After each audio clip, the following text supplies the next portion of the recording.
Lovely listeners and voluptuous really viewers. Surprised to see them then, like, wow, how did you get here? So we are here again, and we've kept author Philippa East alive for a week down the red rabbit hole. She is well. No, she's well. Just ignore that. Got a sense of humor on that one. And of course, they've given me some crisps. I'm all right. Where did you get them from? You're not allowed crisps. And of course, I've got my co-host. Are we like bad hostage taker and good hostage taker? I was like, have some crisps. I've got Don't tell Nicky though. Yeah. Like, you give me them crisps. Yeah. Well, listeners and viewers, I am NB Peacock, the author, also known as Nicky, as you well know, and of course Lisa Shepherd, my co-abductor, is with me. I do all the hard work here, though. I do all the. She does all the heavy lifting, the actual heavy lifting of like authoring physical sack down heavy lifting with your knees. Remember, the chasing, the running. We adhere to all the health and safety rules here. You lift with your knees. I do. Yeah. I've taken a manual handling course. Yes. Didn't really cover unconscious authors, but I'm taking it. We also take lone worker regulation seriously as well. So we always make sure someone's watching Philippa at every moment. But Philippa, you survived the week down the hole. How was it? Quick, I'm presuming. Quick. Yeah, it's fine. It's fine. I am happy. I'm settling in well. I'm getting used to it. The authors say it goes by in the blink of an eye. I don't know. It does, doesn't it? So before we ended the last episode, we talked about the case of Joyce Carol Vincent and how it inspired Philippa East's book. So, Lisa, you left everyone on a bit of a cliffhanger because you had a similar case of someone that wasn't discovered for quite some time. Well, this is someone who wasn't discovered for 42 years. 42 years. Now, so this is Hedviga Golik, and they believe that she died in 1966. So she was born in 1924 and she died in 1966. So this is a bit different. This was in Croatia, and Hedviga was not Joyce, was not like Joyce. I don't think she had Joyce's lovely magnetism that we were talking about, or charisma, or any of that sort of thing. In fact, she was described as being a bit cantankerous, not very nice to people, a little bit. She was already kind of isolating herself. The way in which Joyce perhaps isolated herself, which led to her not being discovered, was much more sort of being a social butterfly and then moving on into different groups and sort of moving away and leaving people. Whereas Hedviga, at one point there was somebody who used to bring her shopping, and she wouldn't, like, she'd just pass a list under the door. They'd get the shopping and leave it outside, and then she'd just pass the money and it'd come back in. Like, she literally wasn't talking to anyone, and wasn't having any kind of interactions. And it must be something to do with the system in Croatia at the time, because she resided in a 13 square meter, one room attic apartment. It was isolated from all of the lower floors, so I think that's why smells and things didn't necessarily travel down and get discovered. And there was something, I think somebody else was kind of paying for the flat, or she owned the flat. So she was described by the other tenants as extremely belligerent and hectic. Potentially having schizophrenia, maybe kind of viewed in a more modern context, thinking perhaps she was experiencing some of the symptoms of schizophrenia. So they believe that she made herself a cup of tea. Well, actually, this evidence they found, she made herself a cup of tea. She settled down to watch a bit of telly in her apartment. At some point she died, and she told her neighbors that she was going away, and she did used to do that. She used to go away and like sublet her apartment. She told her neighbors they're going away, so nobody was really kind of looking. And then I suppose nobody just ever sort of search for her again. There was a missing persons. There was a search effort for her in 1972, but I'm assuming it didn't come up with anything. Did nobody think to go didn't like check and the knock on her house. door? Yeah. Don't we go? Let's go and knock on her door. See if maybe she's there. I don't know. Oh no, we've knocked. She didn't answer, and it I guess stinks if up she, there. I guess if it's that weird thing, isn't it? If she didn't answer, do you just think, oh, because she never answers, that doesn't really tell you anything? Yeah, she wouldn't answer the door anyway. There's no more notes come under. The last bag of shopping is sitting there rotting away. Yeah, so that was, and no family ever came forward. Like, she's slightly more how I would kind of think about how I thought Joyce might be when I first heard about the case, when I hadn't done any, literally kind of on paper, somebody died in their flat and nobody came for 2 years and the telly was still running. This is kind of more what I thought that would be like. So, but she was also only 42. Wow. Yeah, but to be there for 42 years, she had obviously started to mummify by the time that she was discovered. Yeah, but what are the odds of someone dying just as they tell everyone they're going out of town? Especially at that age. Oh, you know? sniffing out that they really didn't like her. You really want this to be a crime, don't you? You want this to be like murder and conspiracy and cover-ups and yeah, bring me murder, bring me mayhem, bring me all that stuff. They only discovered her in 2008 when the complex was being renovated into condominiums. So it's only when, like, I imagine all their neighbors had probably moved out by that point. Like, we've been passing some checks under the door and suggesting we'll give her this much money if she clears out, so we can turn this into some condominium. And she's still not answered us again. But we knew she was a cantankerous lady, so maybe she just didn't talk to us. But the bills, the bills were regularly paid by the original architect of the building. So he died in 2005, and I think that was when then the building was going to be been bought by somebody else and things had changed. But maybe they just assumed nobody was up there anymore. 42 years. But is there no welfare checks? In Croatia. Yeah. Where the police would get called and just check to make sure there was, because especially if you're a neighbour and you're not seeing anyone else going in and out, if she subletted, you'd be seeing some stranger coming in and out. Yeah. If you're seeing nobody. But again, I think that goes back to the, police are only going to do a welfare check if someone asks them to do a welfare check. And I think it goes back to that whole thing of like, I'm sure someone else has checked. I don't know her well enough for me to be the person that calls and does a welfare check. It makes me think about the bystander effect, which is if you look around, if you're a bystander to a situation and you look around and no one else is reacting to it, you think, well, there's nothing to react to here. So nobody does anything, which is why sometimes some terrible crimes can happen in public and everyone has seen it, but nobody reacted because nobody else was reacting. So again, it's like, well, nobody else is raising the alarm, so it's probably fine. She's probably just away, and maybe I don't want to get involved. How many times do we spot something and then just think to ourselves, I don't want to get involved. I don't want to get involved.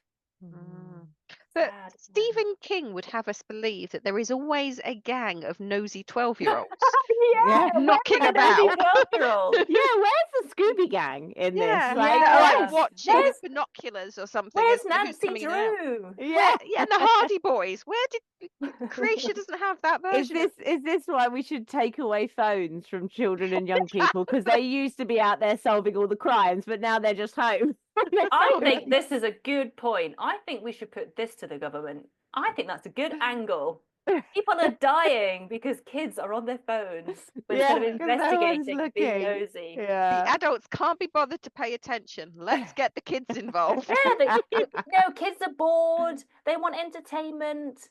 They want to do a civic duty. To break into killed off their flat curiosity. We need them to be curious, sticking their nose in where it's not wanted, just so we can do a little reveal. Ha ha! It was me all along. Claiming their neighbours are vampires or murderers or something windowish. That's just In fact, we talked about kind of doing a welfare check there. Did take me back to Joyce's case. And if you haven't already listened to part one of this, please have a listen to part one where we'll talk a lot more about Joyce.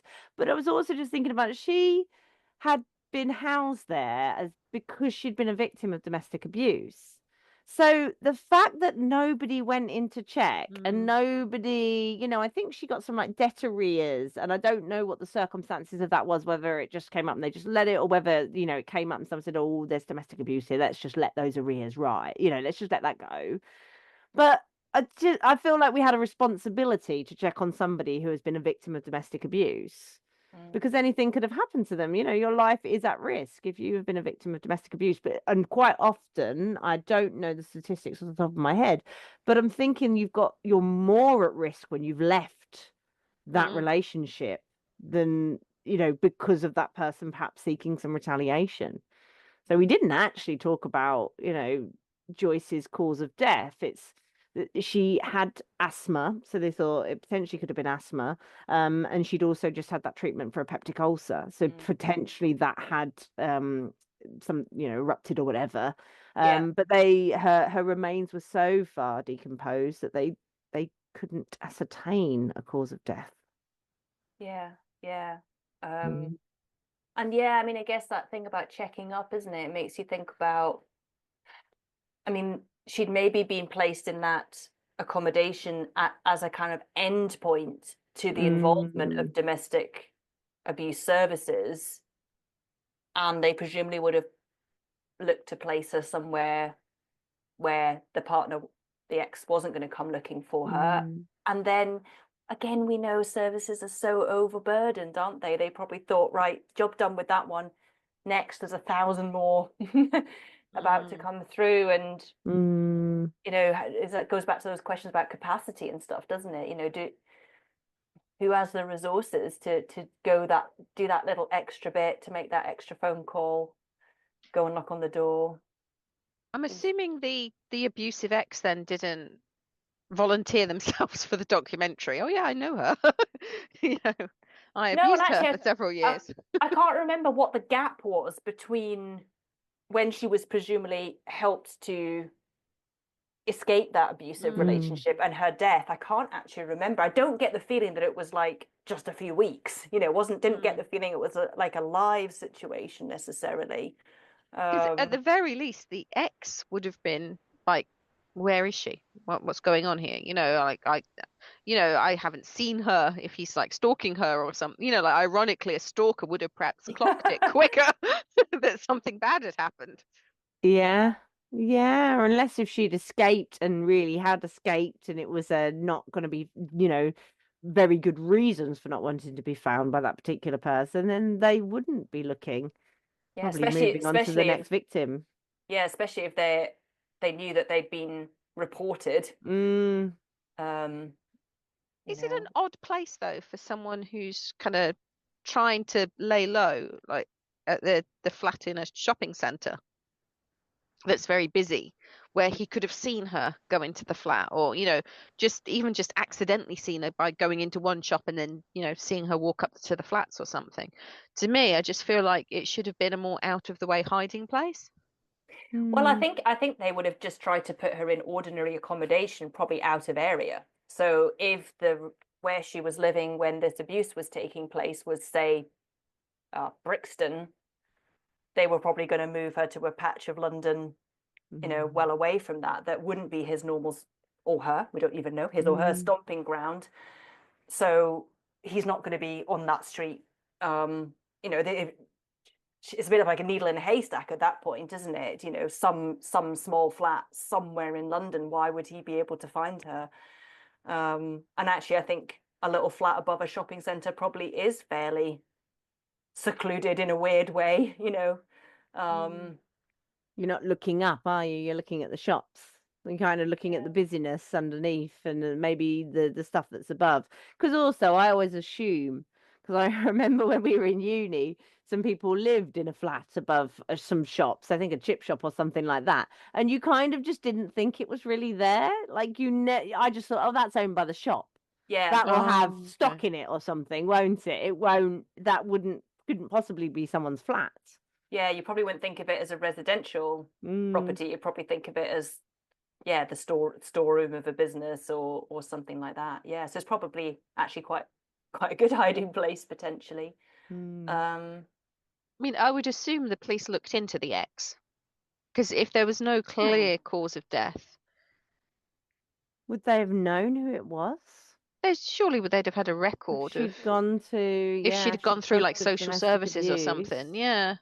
And there was never any name in the paper, not that I saw. So, I mean, I suppose, well, I think you can be sheltered without, she's an adult, so she has to choose to report somebody, and she might just want to escape, like the shame of it again. And I think that's something about in cases of domestic abuse. If you kind of take that out of somebody's hands when they've already been in a place where they have been powerless and they have taken all their power and autonomy, had all their power and autonomy taken away from them, if in how we support them with that is to then again take away that power by pressing charges, maybe if they're not choosing to, or something like that, I think that's kind of part of the recovery from domestic abuse is to get some of your autonomy back. So Yeah. maybe she never gave a name. Maybe she just went to the refuge for help. Yeah. Yeah. Maybe it's not on record anywhere. But Maybe. it's just when you were saying about the welfare checks, Philippa, I just thought, should there, I wonder if that's such a thing that you have. Sometimes we've got to check in after 6 months, we've got to check in after a year, just to see, even though somebody's maybe been discharged from our services, we do these, we do these check-ins. And I wonder if anything has perhaps changed around that Yeah. And now.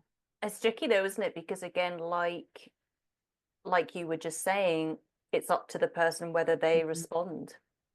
Yeah, You can send them a letter or call them and say, would you like us to pop round? Would you like us to have a meeting? If they just ignore all of that, you can't harass them. That's the thing. Yeah. You can't Yeah. unless you I mean, this would be how I would work in my psychology practice, unless you have clear evidence of imminent risk, you can't sort of breach their consent and just go banging on their door. So if say the domestic abuse service did try and check in with her 6 months down the line, she just didn't reply, what are they going to do? They can offer it, but if she didn't take it up. Yeah, it is that kind of corporate responsibility, isn't it? Your corporate responsibility has got limitations because the person is kind of using a service, and yeah, unless the risk is there and it absolutely cannot be denied, you can't do it. But that's kind of where your family can, or your friends neighbors. can. They're the ones who push, and do it when the corporate, the kind of, we can't do it. The people who are in the services can't do anymore. And they just thought as you said in that last episode, they just thought she was off having a lovely time. And it makes me think about, talking about the big corporation thing, with her being like with the women in Croatia and so on, when there's someone of distant remove who is in charge of that flat or covering the payments or whatever, then like if you're a landlord and you're like renting directly to a tenant, they're your tenants, you tend to want to know what's going on with them. And you probably, if you haven't, you just check it, you probably would check in on them. But if you've does the fire alarm need any new batteries? Just checking in. It's been about 3 years since I've heard from you. I love the rent, but just want to make sure you're all right. I've got a responsibility for your safety here. But if you're a head of a housing association that's got thousands of flats and it's effectively a kind of business, it's a corporation, it's making a profit, it's bringing in money, you don't have any personal relationship with any of those tenants. And maybe it's not unusual for somebody to not pay half their rent for 2 years. Yeah, maybe that's not an unusual thing. Well, we were going to talk about this other case, right? So should we come on and talk Yeah, about the other yeah. case? Please.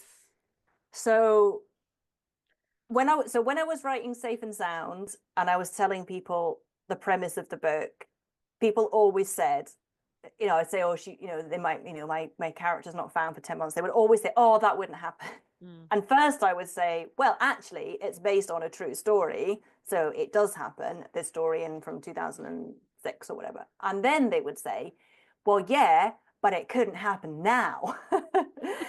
And I'd be like, yeah, maybe, maybe not, whatever.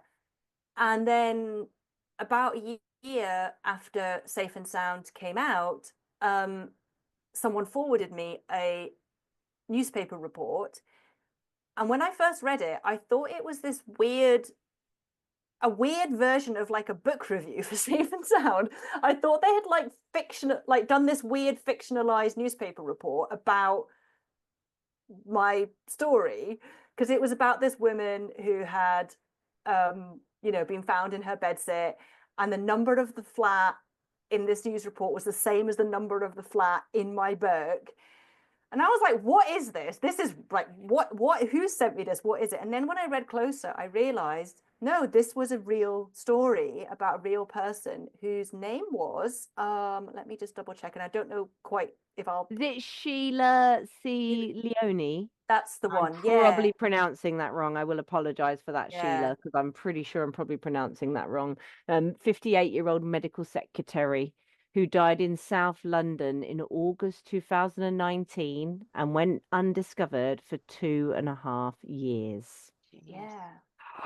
And again, this is the age Mind-blowing. of emails, social media, you know, mobile phones. That was just before COVID hit, though, wasn't it?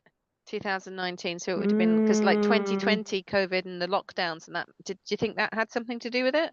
That's a good point. Yeah. Although you could argue that maybe neighbors were checking on each other even more. Yeah, maybe. And actually, one of the things in this story was that neighbors had raised the alarm with the housing authority or the housing association, who just didn't do anything for a really long time.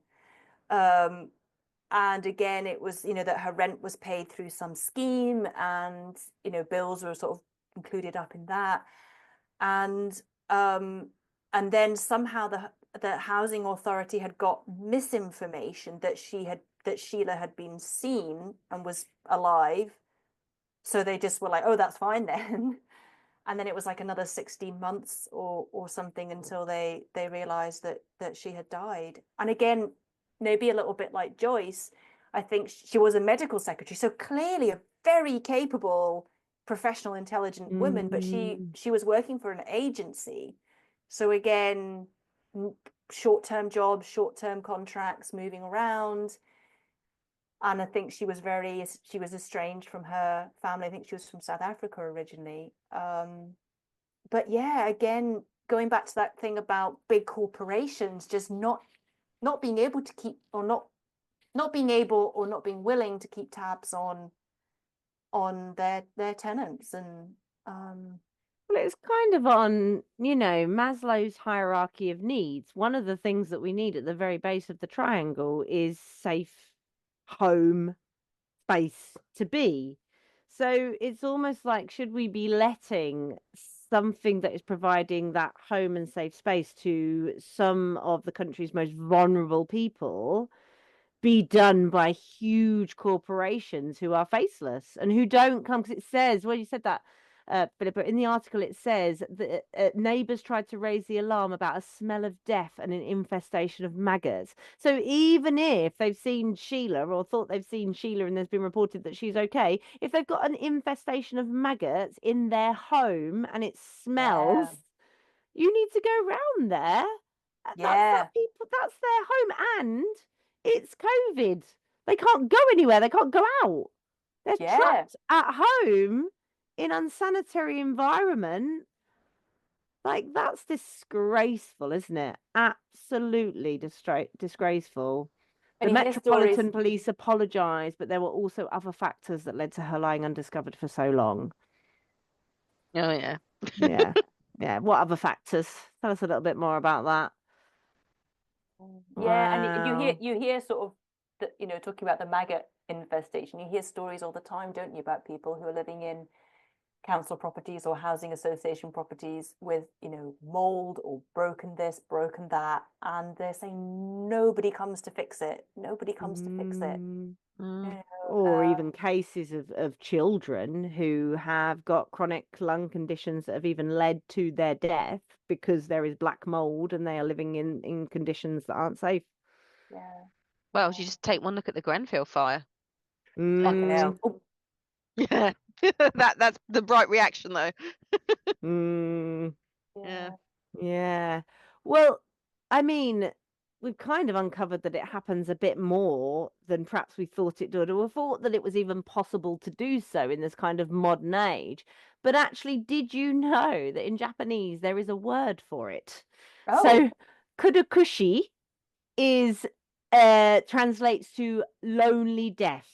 And is a Japanese phenomenon of people dying alone and remaining undiscovered for long periods of time. And that is because it happens so frequently in Japan. Because sort of first documented in the 1970s, and I suppose it's because of that kind of living. Lots of people packed into small areas, lots of single kind occupancy flats. Yeah, small single occupancy spaces. And they've got the statistics here. I'm just taking this off something that rhymes with Wikipedia. And The mostly online services are available, everyone. Yes, mostly affects men who are 50 or over. But it's reported that 32,000 elderly people nationwide died alone in 2009, and that that the number of kodokushi tripled between 1983 and 1994. I'm trying to look for the most sort of, they don't have anything particularly. During the first half of 2024, the National Police Agency reported that 37,227 individuals living alone were found dead at home, with 70% of these being aged 65 and above. And 4,000 bodies discovered more than a month after death, including 130 that remained unnoticed for at least a year. Wow. So there you go. We're doing better than Japan then. Joyce. Well, yeah. I remembered Joyce. I remembered that coming out, and I had my idea of what perhaps that story was. And then when I investigated, found out that Joyce was a completely different woman. And then kind of investigating a bit further, that this is not the most unknown phenomenon. People can kind of disappear off the radar or be in such a position in their life that no one's coming looking. I think absolutely it's clearly more common than we like to think. It's clearly more possible than we like to think. And I think we just don't like to think about it because it's a horrible idea. And, if you think, God, what if that was me? What if I died and just nobody cared? Like, oh. And I think, my kids would poke me with a stick for a bit. And then when they run out of snacks, they'd be like, Mum, seriously, can you get up? Like, the cupboard's empty, Mum. Yeah, but if my bills are being paid, if I'm on one of those schemes where the rent and the bills are being paid, I take that gamble. Because that's a lot of money that could, be in my pocket, and I could live, maybe I would eat more chocolate and drink more and therefore cause my own death. I don't know. Maybe it's like some sort of Twilight Zone episode thing. If you own your own home and especially some older people who've maybe paid outright for their home, they've got their pension coming in, and maybe there's the pension's going out on the bills. Yeah. That could roll on. I reckon you'd have a little bit, you might have enough in your account to keep those bills paid for a good while, few years perhaps. I don't know. But there's other things, isn't there? There's you've got, there's got to be other bills that are more annual in terms of people check to make sure you're paying it. But if you're not paying it, would you just get cut off? Yeah, maybe. Like someone from the telephone company, isn't? Yeah. I don't. Maybe there's. I mean, do you think there's like welfare sort of checks in that? Maybe that if the telephone company cuts someone off, they actually should alert the authorities. Yeah, that's because something's interesting. happened, clearly, whether that's something, Something's going wrong. something, whether somebody's dead or whether somebody's in trouble or, or financially in trouble or whatever, perhaps they should have a legal obligation to actually inform somebody. Actually, that makes me think about, I was talking to a teacher friend of mine the other day who talked about how in the school that he worked in, they had a reporting system for risk for children, but it was basically like you put a red flag on if you have like very serious concerns about the child. But what they found is that was like too high a threshold. So they brought in a system of amber flags, which was basically just if on a particular day you just had a little bit of a sense that something was off with this kid, you could put an amber flag, and that in and of itself didn't trigger anything. So it wasn't like you suddenly blew up this entire, kid's life with a massive investigation or something like that. But what happened was if a number of teachers over the course of a week or so were putting amber flags on all independently, then it would trigger something. So it'd be interesting if you had a system where all the utility companies or rental companies, there was a centralized place where they could amber flag something if, someone's phone gets cut off, their water bill hasn't been paid. And it could just be that thing for some reason. But if there's a whole load of them, maybe that would then trigger some sort of response from, I don't know who, the police, but then who's doing this? Welfare check from the police, perhaps. Yeah. Because I'm thinking about if somebody was being cuckooed or something, people have gone in and taken over their flat or something. And, there would be places in their lives where amber flags would come up. And I think that school's got a brilliant system because, I think we have this perception that safeguarding incidents are reported, they blow up. It's like the sensationalized idea of it. They blow up and then we get the safety, the police come in and all of that happens. And safeguarding cases are not built on that. Safeguarding cases for adults and children are built on lots of little reports of things from lots of different people to create a full picture of what is happening. It's not that one-off disclosure that people tend to think it is. Yeah. So Phil, well, there we go. We've solved it. We've solved like a Should we nation's propose problem. it to Japan first? See if it works out for them. They could be the testing ground.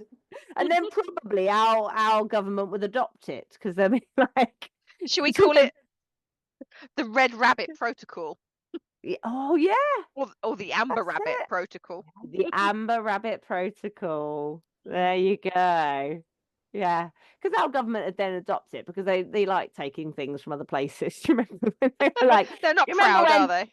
Remember when there was a little while ago when they were looking at the results of children in China in maths, and they were like, they're so much better at maths. Why aren't our children as good at maths as the Chinese children are at maths? And then they decided that we'd have Chinese maths and we'd try and implement all the systems. It's like, but the whole way the brain and language and everything is set up is completely different.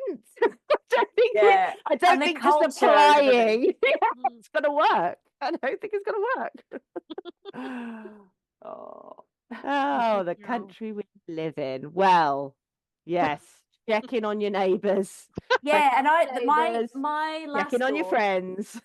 My last thought is that, as talking about culture, traditionally in the UK, we are quite private people, and we have this kind of culture of like, don't stick your nose in, other people's business behind closed doors, don't, do you know what I mean? Just kind of leave them to it.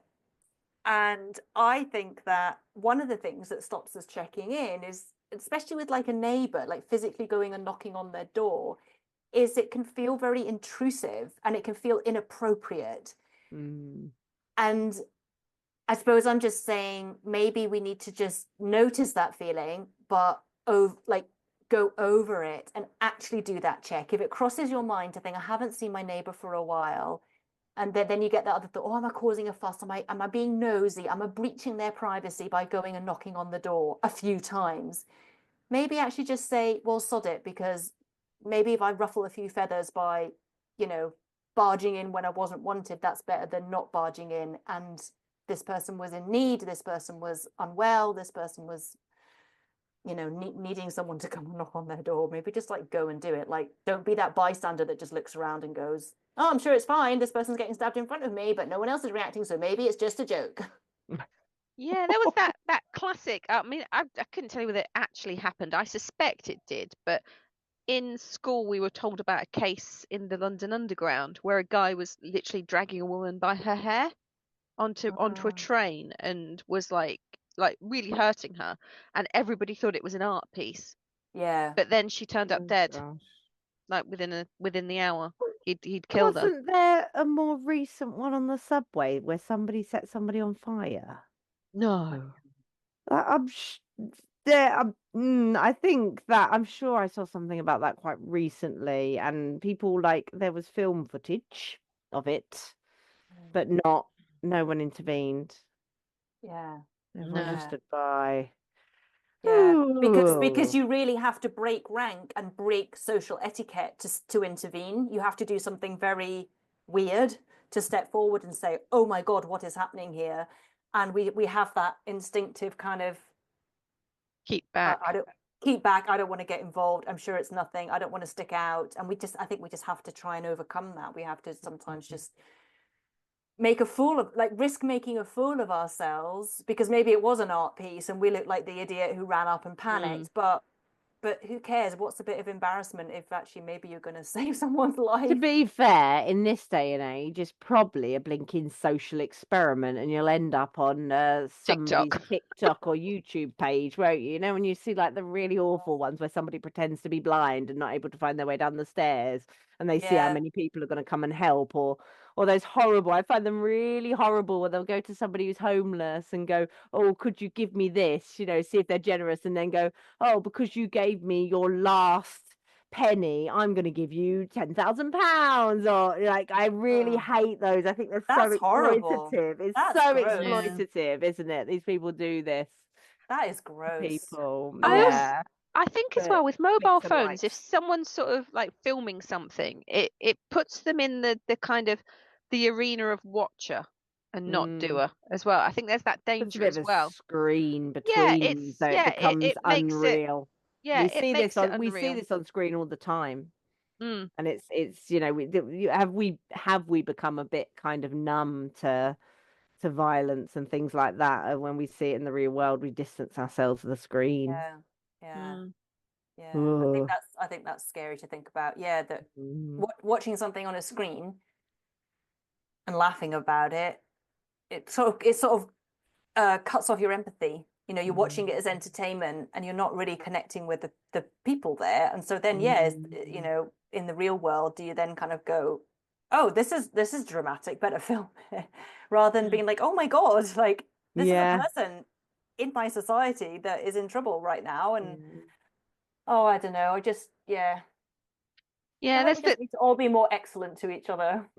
Is that a Bill and Ted quote? Yeah, that made me think of Bill and Ted. Yeah, you can't go wrong with that as a life philosophy. And party on, dude, of course. Of course. Yeah. I mean, you have to, haven't you? But in terms of, I mean, in true crime, it's said quite a lot that it's better to be rude and alive than polite and dead. Oh, that's good. Yeah. And I think that kind of stands for other people too. It's better to keep someone else alive and be rude than to find them dead and be polite and have not stepped in.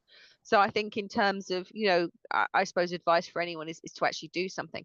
There was a really classic case.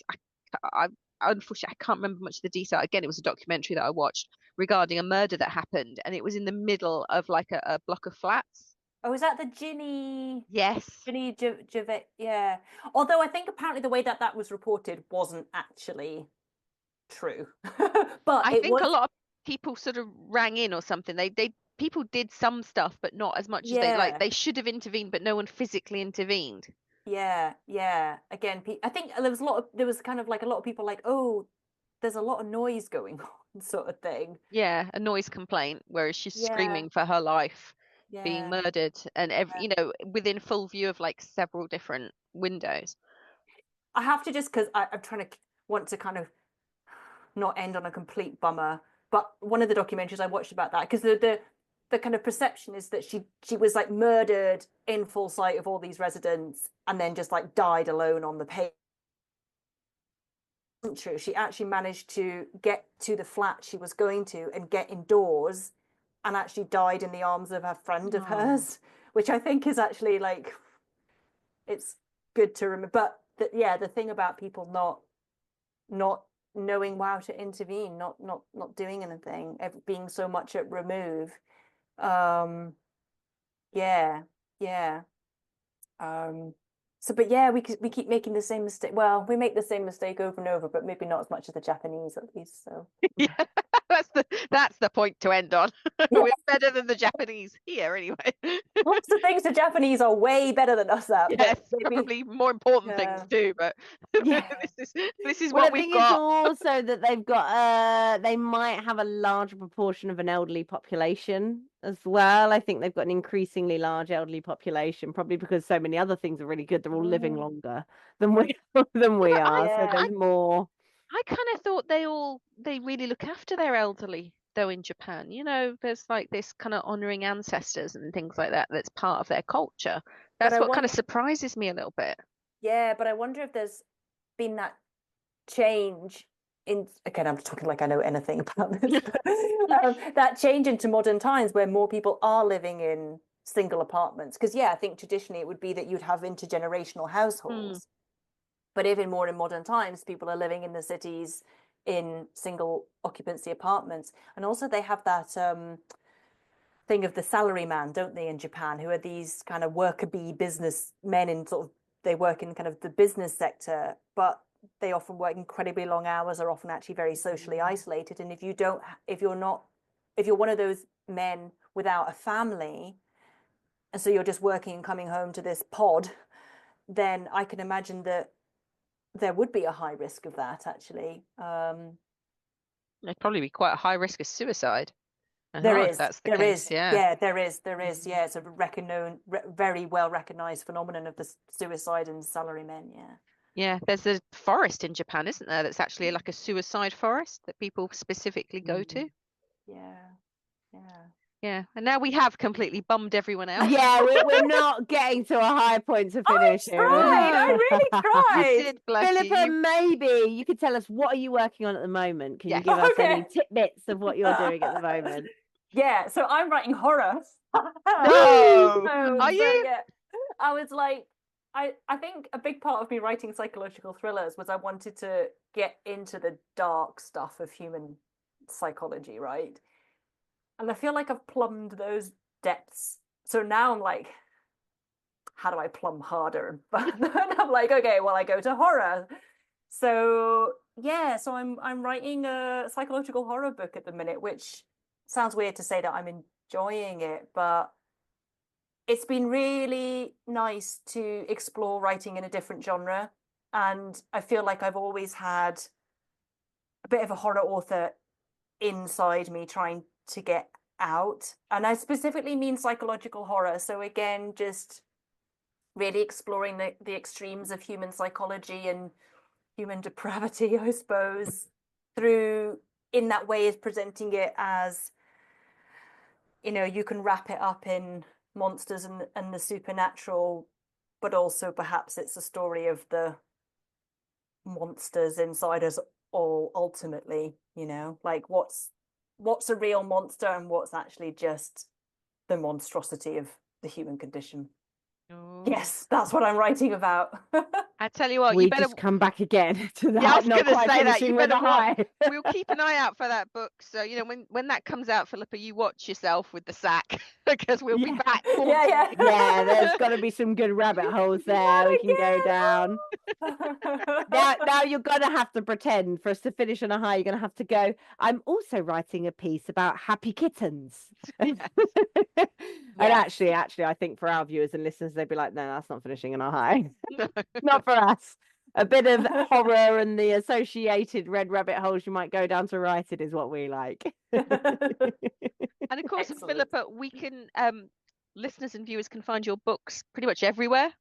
Yeah, basically. So I always recommend bookshop.org because they are great for supporting independent bookshops, but also Waterstones, Amazon if you have to, or you go to your local independent bookshop and get them to grab a copy. Yeah. And they're in audio and ebook and all of that jazz as well. Well, So you're going to send us some links, aren't you? So we can put them in the show notes for people that want to then have a good old flick through your psychological thrillers and get themselves ready for your horror journey. Yes. Yes. Yeah, my last psychological can't even speak. My last psychological thriller, A Guilty Secret, is already getting a bit spooky, creepy. So it's like a bit of a natural progression for me, I think. What we like to see. Yeah. A natural progression towards the macabre. Yeah, exactly. Well, thank you, listeners and viewers, and thank you, Philippa, for You're staying so with us. welcome. Yes. And, Jokes aside, I've very much enjoyed my time in the rabbit hole. I really have. It's been fantastic. We will. No, you don't need to say that. We will let you out now. Yeah. Just finish filling in the TripAdvisor review. Yeah, with 5 all of stars, those please. words. Yeah, your time down the rabbit hole. You did it. It's like some sort of bush tucker trial thing, isn't it? I did it. We didn't make I'm an you eat author, anything get me for us. out of here. Yeah. And now you're allowed to go. So yes, viewers and listeners, do follow the Red Rabbit on all the social media, and of course we're also on Patreon with extra special forward episodes, aren't we, Lisa? We upload everything a little bit in advance. There, yes. There is, well, we're quite ahead of ourselves in what's actually coming out. So if you want some bonus content, get onto Patreon because you can binge and the Red Rabbit to your heart's content in there. Yeah. You can spend some time with us down the hole. Indeed. So we will see you next time. Take care, everyone. Bye-bye. Bye. Bye.